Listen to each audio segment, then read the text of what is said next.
Episode number 2 की शुरुआत वहीं से होती है जहां पर एपिसोड 1 ख़त्म हुआ था।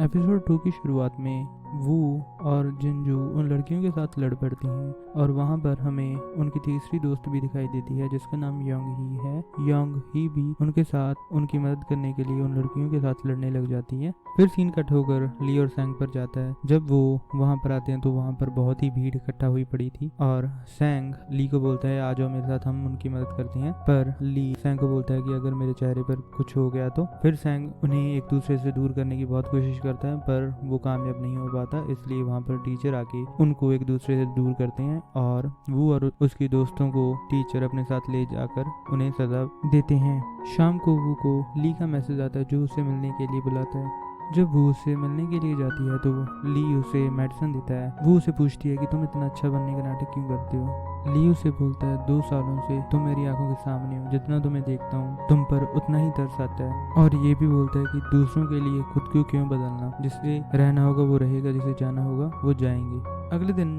जब वो स्कूल जाती है तो वो सारा कुछ अपनी दोस्तों को बताती है और जिन उसे बोलती है कि वो तुम्हें लाइक करता है और वो यांग ही से भी पूछती है कि तुम अपने बॉयफ्रेंड से कैसे मिली। तब हमें यांग ही की लव स्टोरी का पता लगता है कि वो जब सेमेस्टर के पहले दिन अपनी क्लास में गई तो वो हियान से मिली और हियान ने उसे बताया कि जब हियान ने उसे पहली बार देखा तो उसे उसके पीछे एक लाइट दिखी जिससे उसे उनसे प्यार हो गया। वो तो जैसे ली के प्यार में ही पड़ गई, वो उसे बार बार देखती रहती। और एक बार जब वो क्लास में अंदर जाने ही वाली होती है, ली उसे आवाज लगाता है और उसे बोलता है कि तुमने कैप क्यों नहीं ली, और वो उसे उसकी हुडी पहना देता है और उसके बाल खराब कर देता है जिससे वो उसे बहुत ज्यादा परेशान हो जाती है एक बार तो। अगले सीन में वो जिंजू को बताती है कि अब वो ली से प्यार करने लग गई है। जिंजू ये सुनकर तो एक बार तो पूरी हैरान ही हो जाती है और वो ली को बहुत उल्टा सीधा बोलने लग जाती है। फिर वो से पूछती है कि सैटरडे नाइट क्या वो उसके साथ मूवी देखने चलेगी।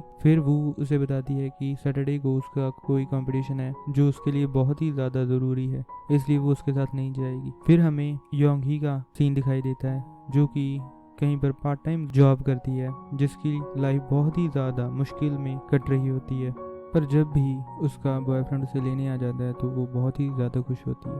फिर हमें योंग ही के पिता का सीन दिखाई देता है जो कि बहुत ही ज़्यादा बीमार है और योंग ही अपने भाई को बोलती है कि तुम अपने पापा को ध्यान से देख लो क्योंकि बाद में तुम देख नहीं पाओगे।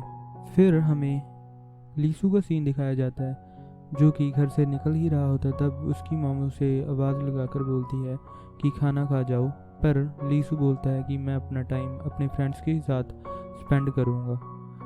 फिर लीसू का डैड उसे रोकने की कोशिश करता है पर लीसू उन्हें बोलता है कि आपका भी काम अच्छा है, आपका डिवोर्स हो गया है, फिर भी आप ऐसे कैसे साथ में रहते हो दोस्त बनकर, और ये बोलकर वो वहाँ से चला जाता है। फिर वो अपने कंपटीशन के लिए जा रही होती है, वो बहुत ज़्यादा खुश होती है। ली उसे कॉल करता है। जब ली उसके साथ बात कर रहा ही होता है तब एकदम से ही वो को एक्सीडेंट की आवाज़ आती है और ली का फ़ोन भी कट जाता है। जब वो ली को कॉल बैक करती है तो ली का फ़ोन स्विच ऑफ आता है जिससे वो बहुत ज़्यादा डर जाती है और वो अपना कंपटीशन छोड़कर ली को ढूंढने के लिए हॉस्पिटल्स में जाने लग जाती है। पर ली उसे कहीं भी नहीं मिलता जिससे वो बहुत ज़्यादा परेशान हो जाती है। फिर वो एक जगह बैठकर रो ही रही होती है, तभी उसे ली मिल जाता है और वो उसे जाकर हग कर लेती है। ली उसे बताता है कि उसका छोटा सा एक्सीडेंट हो गया था जिसमें उसका फ़ोन टूट गया। उसके बाद हम उन दोनों को कहीं खाने के लिए बैठा हुआ देखते हैं और वहाँ पर ली उसे बोलता है कि अच्छा हुआ आज तुम मेरे साथ हो क्योंकि आज मेरा बर्थडे है। पर वो उसे बोलती है कि तुम्हारा बर्थडे तो 28 दिसंबर को होता है। तब ली बोलता है कि नहीं, वो तो मेरे मॉम डैड ने वैसे ही लिखवा दिया था। फिर वो से पूछता है कि तुम्हें कैसे पता मेरा बर्थडे। वो बोलती है कि मैं डेट्स याद रखने में बहुत ही माहिर हूँ। फिर ली वो से मिलने का पूछता है और वो भी मान जाती है। फिर ये सब वो अपनी दोस्तों को बताती है और उसके दोस्त उसे बोलते हैं कि क्या पता कि वो अपना लव ही कन्फेस कर ले कल तुम्हारे सामने। पर वो बोलती है कि मुझे पता है वो अपना लव कन्फेस तो नहीं करेगा। फिर हमें नेक्स्ट डे का सीन दिखाया जाता है जब वो प्रॉपर तैयार होकर ली से मिलने जाती हैं। उनका फिल्म देखने का प्लान होता है। वहाँ पर जो भी लड़की ली के पास से गुजरती है वो ली को ही देखती है जिससे ली बहुत खुश होता है। फिर वो दोनों फिल्म देखने जाते हैं जहाँ पर वो ली को ही देखती रहती है और ली भी ये बात नोटिस कर लेता है। जब वो बाहर आती है तो ली उसे बोलता है कोई बात नहीं कि तुम मेरे तरफ देख रही थी, मुझे मॉम ने इतना सुंदर बनाया कि सब लोग ही मेरी तरफ ऐसे ही देखते रहते हैं। उसके बाद वो शूटिंग के लिए जाते हैं। ली का तो कोई भी निशाना नहीं लगता, पर हमें पता चलता है कि वो निशाने लगाने में बहुत ही अच्छी होती है, पर वो जिस टेडी बियर के लिए निशाना लगा रही होती है वो जीत नहीं पाती। फिर ली वो टेडी खरीद कर ले आता है और उसे देता है और वो कुछ वू को बताने ही वाला होता है। वू को लगता है कि वो अपना लव कन्फेस करेगा, पर ऐसा नहीं होता।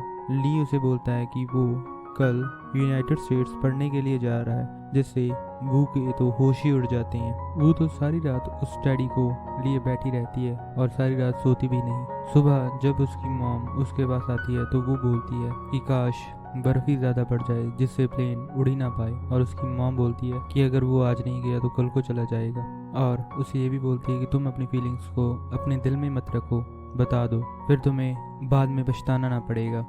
फिर वो भागती भागती एयरपोर्ट पहुंचती है और ली को ढूंढने लग जाती है। जब ली को वो अपने सामने खड़ा पाती है तो वो ली को बताती है कि उसने सारी रात बहुत सोचा और उसने उसे कुछ बोलना है, और वो उसे बोलती है कि आई लाइक यू, पर ली उसे कोई भी जवाब नहीं देता और बोलता है कि मैंने तुम्हें अपना अच्छा दोस्त माना है और मैं तुम्हारे साथ दोस्ती का रिश्ता ही रखना चाहूँगा।